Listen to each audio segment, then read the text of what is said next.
Good afternoon all of you. Actually ఈరోజు chicken fry ఎలా చేయాలో చెప్తాను. ఫస్ట్ ఉప్పు, కారం, పసుపు అన్నీ వేసి చికెన్ని మ్యారినేట్ చేసుకోవాలి. ఆ తర్వాత ఆయిల్ వేసి చాలా చిన్నగా తరుముకున్న ఉల్లిపాయలన్నీ వేసి బాగా దోరగా వేయించాలి, బ్రౌన్ కలర్ వచ్చినంత వరకు. ఆ తర్వాత ధనియాలు, దాల్చిన చెక్క కొంచెం దంచుకొని మంచిగా ఉంచి, అది స్పెషల్ అనమాట ఈ ఫ్రైలో. అండ్ ఆ తర్వాత కొత్తిమీర కూడా కోసుకొని పక్కన ఉంచుకోవాలి. ఇప్పుడు ఏదైతే ఉందో అది ఎప్పుడు యాడ్ చేస్తానో నేను తర్వాత చెప్తాను.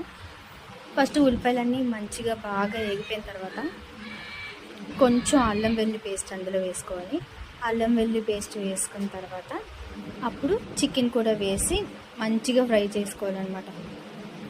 ఒక 10 to 15 మినిట్స్ వరకు బాగా ఫ్రై చేసుకుంటే ఆ తర్వాత ఏదైతే మనం మసాలా ఉందో ఇందాక ప్రిపేర్ చేసి పెట్టుకున్నాం కదా, ఆ మసాలా వచ్చేసి రీప్లేస్ చేయాలి. ఇప్పుడు వేసిన తర్వాత పచ్చిమిర్చి నిలువుగా కట్ చేసుకొని